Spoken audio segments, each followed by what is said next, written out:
कोई ऐसी बात बोली जाती है कभी कभी कि वो बात सत्य हो जाती है, और अगर वो बात कही हो किसी और मतलब के लिए और बाद में उसका मतलब दूसरा निकल आता है, तो हमेशा आदमी को बोलने से पहले सोच के बोलना चाहिए कि मैं जो बोलना चाहता हूँ या जो मैं बोलूँगा उससे किसी की भावना ना हर्ट, किसी की भावनाओं को ठेस ना पहुँचे। बोलना महापुरुषों ने, समझदार आदमियों ने तभी कही है कि पहले सोचो, पहले तोलो, फिर बोलो। तोलना और सोचने का मतलब क्या है कि उसका परिणाम सोचो क्या होगा। अच्छा बोलना अच्छा ही होता है, आदमी को सुकून देता है, दिल को खुशी देता है। और बुरा बोलना, चाहे बुरा उसका ना हो, लेकिन बोलते ही उसको खलबली पैदा कर देता है। हमेशा किसी को भी बोलना हो अच्छा बोलो। कई लोगों की आदत होती है जब कोई किसी काम के लिए जाते हैं तो उसको टोकते हैं, तो किसी के काम में टोक देना या किसी प्रकार की बाधा पैदा करना अच्छी बात नहीं। कोई भी अच्छे काम के लिए जाते हो तो हमेशा अच्छे बोलो। कई लोगों को पता होता है फिर भी गलत बोल दो। अच्छा बोलना तो ऐसा होता है जैसे एक बुढ़िया औरत थी, उसके कोई ना घरवाला था, ना लड़के थे, ना कोई और बच्चा था, अकेली रहती। उसकी छत के ऊपर बच्चे खेलने लग गए, तो ऊपर उछल कूद कर रहे थे। पुराना मकान था, कमज़ोर छत थी। तो कहने लगे, भाई बच्चों तुम कौन हो, क्यों छत पे कूद रहे हो? मैं तो बुढ़िया हूँ, मेरा कोई सहारा भी नहीं है ठीक करने वाला। अब बच्चों बोले कि तेरे कसम है, बोलना बताता हूँ, गलत बोले ना, लेकिन अच्छा आदमी फिर भी सुधार करता है। वो कहने लगे, भाई कसम तो किसी चीज़ को संवारा करता है, तोड़ा नहीं करता। कि बोलने के कितने अच्छे परिणाम। एक बार कोई आदमी लंबे सफ़र के लिए जा रहा था, उसकी घरवाली कहने लगी, रास्ते में भूख लगेगी, कहाँ खाना खाओगे? ये लो थोड़े चावल और थोड़ी दाल बांध देती, जहाँ कहीं रुकना हो किसी के यहाँ जाके दाल चावल बनवा के खा लेना। पैदल के रास्ते होते थे, आजकल जैसा ज़माना नहीं था। आज अगर ये बातें आप लोगों को बताएं तो आप लोग विश्वास नहीं करोगे। आज से 60-70 साल पहले भी जाके देखोगे तो हमने वो हालात बहुत कुछ देखे हैं। लोगों के साथ जो हालात गुजरे थे उस टाइम में चीज़ें नहीं थी, पैसा नहीं मिलता था। अब पैसे की कीमत ही नहीं है, सबके पास पैसा है, किसी चीज़ की कमी नहीं है। पूरी दुनिया में जो चीज़ पैदा होते किसी देश में जाके किसी मौसम में ले लो। अपने आम देहात में तो हमने ये सब्जियां नहीं देखी थी कभी। ज़्यादा से ज़्यादा बड़ी सब्जी एक आलू की होती थी, वो भी बहुत खाते पीते लोग ही उसको कभी कभी बनाते थे। नहीं तो अपने जो देहात में कचरी है, सांगरी है, टींड है, मतीरी है, काकड़ी है। काकड़ी को भी सुखा के आगे के लिए सब्जी के लिए रखते थे, क्योंकि और सब्जियां का क्या, आज तो चाहे कहीं से आलू लो, गोभी लो, अरबी लो, भिंडी लो, किसी मौसम में ले लो, हर जगह मिलेगी, कभी ख़त्म नहीं। गाजर और मूली जून के महीने में ले लो, नहीं तो सर्दी में होने वाली चीज़ है ये। तो वो ज़माना था पैदल का। वो पैदल चलता गया, चलते चलते थक गया तो एक जगह सोचा मखाना बनवा। तो खाना बनवाने के लिए एक मकान में गया तो वहाँ एक बुढ़िया थी। उससे कहने लगा माता जी, बोला कि मेरे पास बर्तन नहीं है, मेरे पास चावल है, दाल है, इसको तू थोड़ी खिचड़ी बना दे। बोली ला बेटा बना दे। अब बैठ गया वो बनाने लगी। चूल्हे में पानी डाल दिया, दाल चावल उसमें डाल दिए खिचड़ी के लिए। वो रंगने लगी। थोड़ी देर हुई थी, वो बैठे बैठे, अब कोई काम नहीं हो तो आदमी सोचता है, बोलता भी है, बात भी करता है, पूछ भी लेता है। जैसे यहाँ भी कोई आ जाए तो पूछ ले कि भाई ये कितनी ज़मीन है, ये शेड कितनी बड़ी होगी, यहाँ क्या करोगे। अनजाना भी पूछेगा। और तो कोई बात उसको थी नहीं। उसने देखा मकान बुढ़िया का ये है, भैंस बड़ी इसकी मोटी ताज़ा है, घर का दरवाज़ा बहुत छोटा सा है। तो अच्छे विचार नहीं, उसके विचार ये ऐसे थे। दुख देता है बोलना इंसान। कहने लगा माता जी, बोले कि हाँ बेटा। बोला भैंस तो तेरी इतनी मोटी ताज़ा, हाँ तेरे घर का दरवाज़ा इतना भीड़ा, अगर यह भैंस मर गई तो कहाँ से निकालोगे। अच्छी बात नहीं सोचे, बुरी बात। अब किसी आदमी को यूं कह दे कि तू तो मरेगा, उसको दुख होगा कि वो खुशी मिले। एक आदमी अगर मरता भी उसको कहे नहीं नहीं आप अभी बहुत जियोगे, आप तो बहुत अच्छे लगते हो, आप जैसा तो कोई है भी नहीं, तो आज मुर्दे में भी जान आ जाएगी। उसको हौसला होगा कि हाँ मेरे अंदर ये कमज़ोरी नहीं है, मैं गलत सोचता हूँ। ये जब कहता है तो मैं ऐसा हूँ। बोले कि यहाँ आ जा, गुस्से में आके। बोले हाँ। बोले आप ये डलवा किस चीज़ में डलवाएगा तेरा, खिचड़ी बनी नहीं हो, पानी में दाल और चावल पड़े थे, पानी था।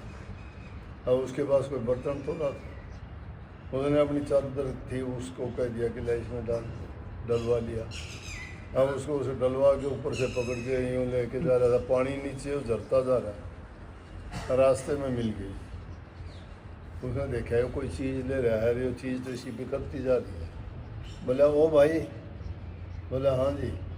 बोले तेरी क्या चीज़ है वो बिखरती जा रही है। बोले यो मेरी ज़बान का रस है,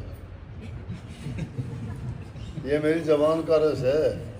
मैं जो बोला था ना, मैं अगर अच्छा बोला होता तो ये नहीं होता। तो बोलने में बड़े गुण हैं। एक बार की और बात बताऊं कि गंगा स्नान पे गए कुछ लोग। अपने तीर्थों का महत्व है, बहुत लोग जाते हैं कि तीर्थ पे जाके स्नान करेंगे, हमारे सारे पाप कर्म धुल जाएंगे। सब तरह के लोग जाते हैं, अच्छे भी, भले भी, बुरे भी, चोर भी, ठग भी, डाकू। जिसका अच्छे विचार होते हैं वो अच्छी चीज़ लेके आता है।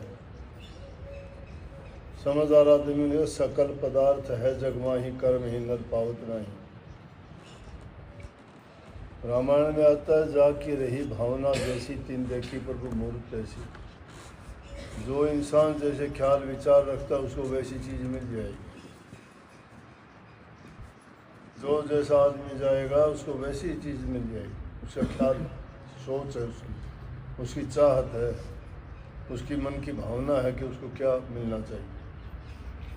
चोर कहीं जाएगा चोरी की बात सीखेगा, धर्मात्मा आदमी जाएगा कोई धर्म की बात सुनेगा, सत्संग पूछेगा, मंदिर मस्जिद पूछेगा कहाँ है, वहाँ जाके मत्था टेकेगा, बैठेगा। ख्याल विचार अलग अलग है सब लोगों के। व्यापारी जाएगा मंडी में जाएगा, कहीं और कहीं जाएगा, व्यापारियों से मिलेगा, किस चीज़ के भाव हैं, कैसा है, क्या है। किसान जाएगा ज़मींदारों से पूछेगा कौन सी फसल होती है, क्या है। तो वहाँ जाके सब लोग बोले भाई गंगा स्नान के लिए आए हो तो कोई ना कोई संकल्प करके जाओ यहाँ से, यूँ गंगा स्नान का क्या अर्थ है।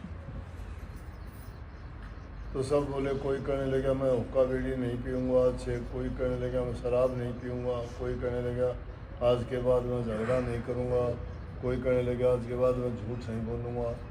संकल्प ले। एक आदमी था, उसने सोचा मैं तो कोई चीज़ छोड़ तो सकता नहीं, और यहाँ स्नान करके झूठा संकल्प लिया। बोला ऐसा संकल्प ले लेता हूँ जिसमें कुछ भी ना करना पड़े। बोला भाई आज के बाद मैं कभी कंकर नहीं खाऊंगा। कंकर क्या खाता था? वो खाता ही नहीं था। जब खाता ही नहीं था उसको छोड़ना ही नहीं था कुछ भी। घर आ गया, उसके घर में माँ बाप थे, 2-3 बहन थी। 2-3 दिन बाद त्यौहार आया माँ उसका, तो माँ उसके दिन खीर बनाई। शाम का टाइम था, वो तो आया नहीं, घर के सब इकट्ठे थे। बोले भाई जब आएगा जब खाना खाएंगे सारे लोग। लड़कियां कहने लगी कि भाई नहीं आया तो हम पहले क्या खाएं, वो आएगा तब खाएंगे। उसने कर दी बहुत देर, लेट आया। तो बोले भाई वो तो लेट आएगा, तो इसलिए सुबह ही उठ के सारे सुबह ही खा लेंगे। वो जब आया घर में आके और कहने लगी, उसकी माँ बोली, बोला कि खाना खा ले भाई। बोले कि खाना बना है। बोला क्या खाना बनाया? खीर बनाई थी, वो शेड़ी कंकर वर्गी हो, कंकर वर्गी।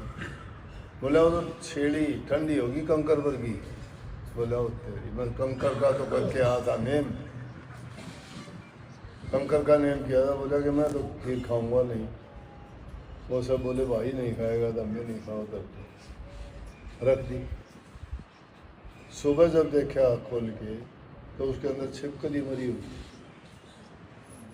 बोले बोला एक मन तो झूठा संकल्प लिया था, और उस झूठे संकल्प के कारण पूरा परिवार बच गया। अगर सच्चा संकल्प लेता तो मुझे पता नहीं कितना लाभ मिलता। हम दुनियादारी की बातों में, रोज़ाना के जीवन में अनावश्यक बातें कर करके सच्चाई को भूल जाते हैं। अगर हम ना फालतू बात करें, ना फालतू सोचें, ज़रूरत के मुताबिक बात करें, मतलब की बात सोचें, जितना काम की बात हो वही बात करें, तो हमारे सभी वचन सत्य होंगे। लेकिन हमने क्या कर दिया, उस सत्यता को तो दबा दिया। झूठ की, कपट की, बेईमानी की, इधर उधर की बातें थी, वो अपना ली सारी की सारी। तो उसमें जो सत्य वचन था वो दब के रह गए। इसीलिए सत्संगों में या कथा वार्ता में जाते हो, और जब कथा करने वाला या उपदेशक जो भी होता है, वो जब बोलता है तो आप बोल तो देते हो सत्य वचन, सत्य वचन मानते हो, सत्य वचन है। जो वचन बोलते हो सत्य तो है, जानते भी हो। किसी मुर्दे को मरने के बाद जब लेके जाते हो अग्नि देने के लिए, तो सब उसके पीछे पीछे बोलते जाते हैं कि सत्य बोले गत है। बोलते हो कि नहीं? सत्य बोले गत, जानते हो सत्य बोलने से ही गति होगी, बुरी बात तो नहीं है। बोलेंगे राम नाम सत्य है, सारा सत्संग इसी में छिपा बैठा। मरते वक्त सत्संग है, सब लोग बोलते हैं उसको, ध्यान किसी का है नहीं, क्या है।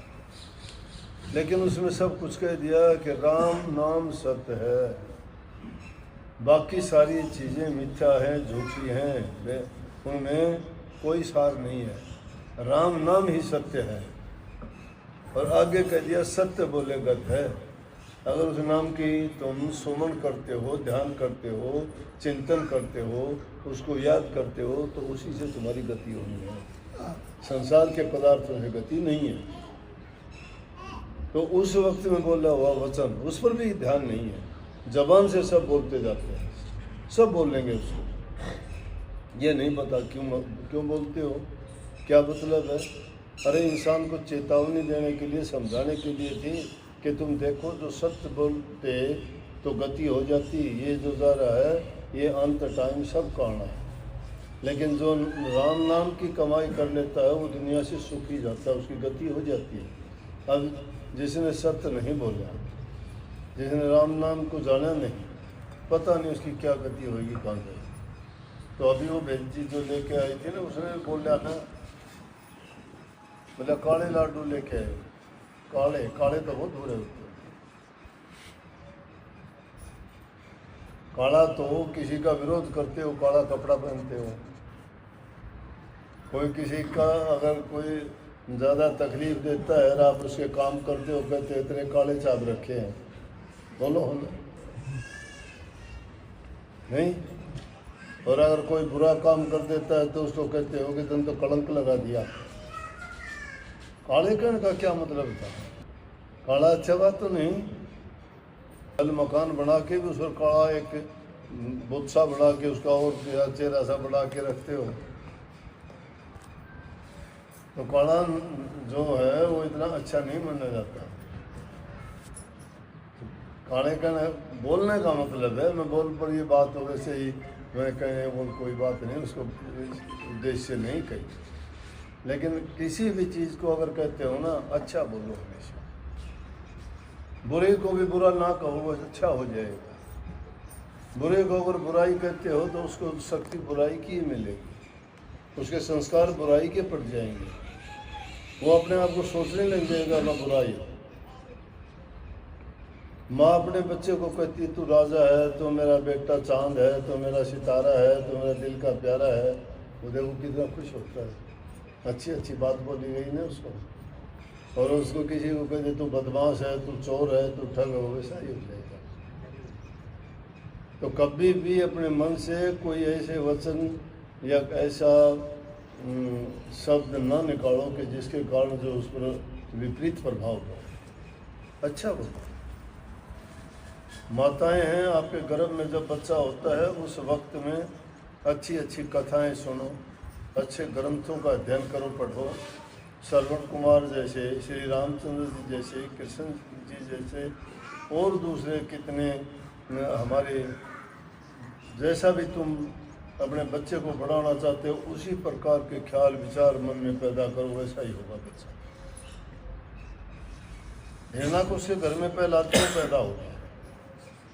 हिरणाकुश तो राक्षस था, लेकिन उसके घर में राम बजने वाला पैदा क्यों आया? क्योंकि वो नारद मुनि के आश्रम में रहा। उसकी माँ नारद मुनि के आश्रम में रही थी। जब हिरणाकुश युद्ध करने के लिए चला गया इंद्र के साथ, तो उसको नारद जी ने अपने आश्रम में रखा था। उसके अंदर राक्षसी प्रभाव नहीं, श्री राम नाम के गुण आए। हिरणाकुश अपना नाम जपाना चाहता था, लेकिन प्रहलाद भगत ने राम का नाम जपा, लाख कोशिश करने पर भी नहीं छोड़ा। जिस प्रकार से मकान को बनाते वक्त उसमें अच्छा मटेरियल लगाते हैं, नींव मजबूत बनाते हैं, जैसा उसमें मटेरियल लगाते हैं वैसा ही होता है। गर्भ में जब बच्चा होता है, माँ के ख्यालात, विचार, माहौल जैसा भी उसको मिलता है, बच्चा उसी अनुसार बढ़ेगा। अभी बन्नू ने गर्भ में होते हुए बाहर आके कोई शिक्षा नहीं ली, उसने 7 जोड़ी चक्रव्यूह का किला तोड़ना सीख लिया था। किसने सिखाया उसको? महाभारत का युद्ध होने लगा। युद्ध में होते हुए कुछ दिन जब गुजर गए, पांडवों ने चक्रव्यूह का किला रच दिया और उसको सिर्फ अर्जुन तोड़ सकता था। अर्जुन को लड़ते लड़ते दूसरे योद्धा दूसरी तरफ ले गए। युधिष्ठिर से जाके कहा कि हम में से कोई नहीं जानता चक्रव्यूह का किला तोड़ना, कोई योद्धा नहीं जानता, और ये तो मुश्किल होगी। अभिमन्यु आया, ताऊ जी चिंता करने की जरूरत नहीं, मैं तोड़ सकता हूँ, लेकिन मैं 6 जोड़ी तोड़ सकता हूँ, 7 में नहीं तोड़ सकता। भीम कहने लगा कोई बात नहीं, तू 6 तोड़ देना, 7वीं में गदा के कारण जो अपने आप अकेला तोड़। बोले हाँ 6 मैं तोड़ दूँगा। बोले युधिष्ठिर हैरान कि इसने कहाँ सीख लिया बच्चे ने। बोले बेटा तूने कहाँ से, किसने सिखाया? ये तो हर एक आदमी नहीं जानता, हम भी नहीं जानते। चक्रव्यूह का किला तोड़ना किसने सिखाया? बोला कि एक दिन मेरे पिताजी सोने से पहले मेरी माँ पूछने लगी कि चक्रव्यूह का किला क्या होता है। तो जब मेरी माँ को समझाने लगा, मैं गर्भ में था, तो मैं सारी बात सुनता रहा। और 6 जोड़ी जब तक तोड़ी तब तक मेरी माँ जागती रही, तब तक मैं सुनता रहा।